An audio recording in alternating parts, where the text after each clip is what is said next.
रूपों में इनके घर में आए। राजा दशरथ के रूप में इनका जन्म हुआ।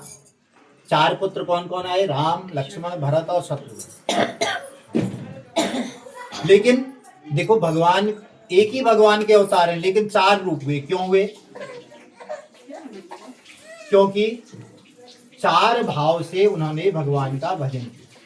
देखो, पहली बार, ये साधारण बात है, पहली बार जब पंडित जी साहब कोई समाधान पूछते हैं ना, पंडित जी समाधान बताते हैं, बड़े हर्ष से करते हैं, पैसा भी खर्च करते हैं और खूब प्रसन्नता से उस काम को करते हैं।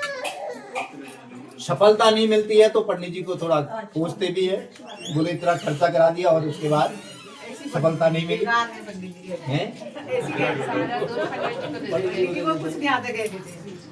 तो उसके बाद फिर जाते, पंडित जी ऐसा हुआ, ये तो कुछ हुआ नहीं। बोले कोई बात नहीं, एक बार और कर लो। पंडित जी सांत्वना देते, बोले कोई बात नहीं, भगवान एकदम थोड़ी मानते हैं, थोड़ा एक बार थोड़ा समझा के। तो उस समय वो थोड़ा सा क्रुद्ध भाव में करता है, गुस्सा होकर के करता है थोड़ा, चलो करा है तो एक बार और कर लो।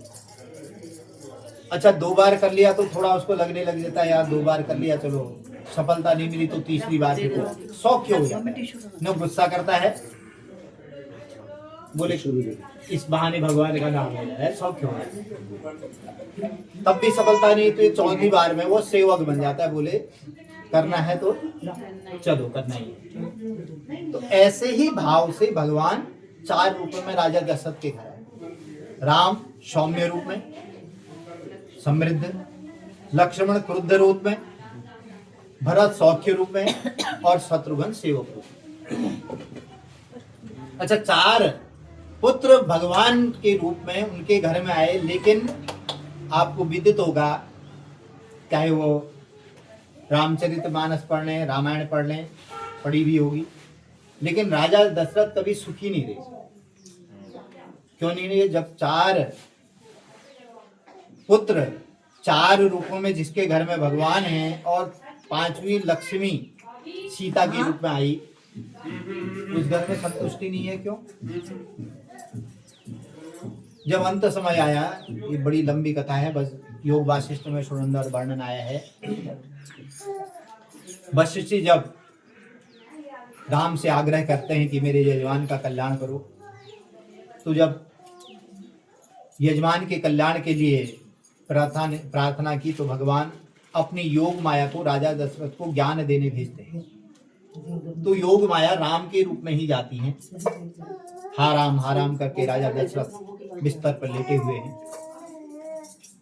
तो ये योग माया राम के रूप में जाकर के राजा दशरथ को कठोर शब्दों में कहती कि हे राजन, जिस पुत्र के लिए तू हराम कर रहा है, वो पुत्र तुझे एक शब्द कहने में छोड़ करके चला गया, और तू इतना मोह में लिप्त है कि तू तेरे से जो है बिस्तर भी नहीं छूट रहा है।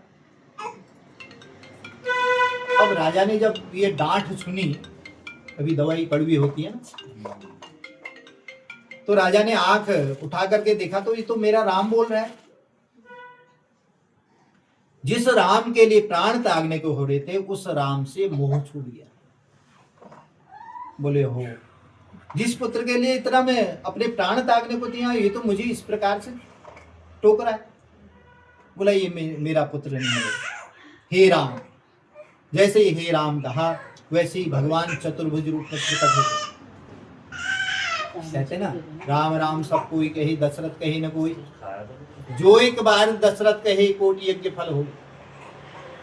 राम का नाम तो हर कोई ले रहा है, लेकिन निस्वार्थ भाव से एक बार भी नाम लेने से वह पुण्य प्रदान करता। तो राजा दशरथ को आज 4 जन्म के बाद भगवान की प्राप्ति हो, जिसको पाने के लिए वह एक शब्द में बोले, राजन तूने हमेशा स्वार्थ रखा, इतना अच्छा कर्म तूने किया और हमेशा पुत्र मोह पर रहा। मैं तेरे यहां आया नहीं आया, यहां आए तो तुमने क्या मांगा था कि आपको पुत्र रूप में मांगा था। मैं आया तो 4 रूपों में आया हूं तेरे घर में। बोले फिर मुझे सुख क्यों नहीं मिला पुत्रों का। बोले तुमने मांगा कब था। आज की मनुष्य की स्थिति भी यही है, सब चीज मांग ले रहा है, वो सब प्राप्त हो रहा है ना, उसका सुख नहीं है। गाड़ी है तो परेशान है, घर है तो टैक्स के लिए परेशान है, पैसा है तो उसके लिए परेशान है। क्यों? सुख हमने मांगा ही नहीं है, हमने धन मांगा। ये जो यहाँ उल्का मुख नाम के राजा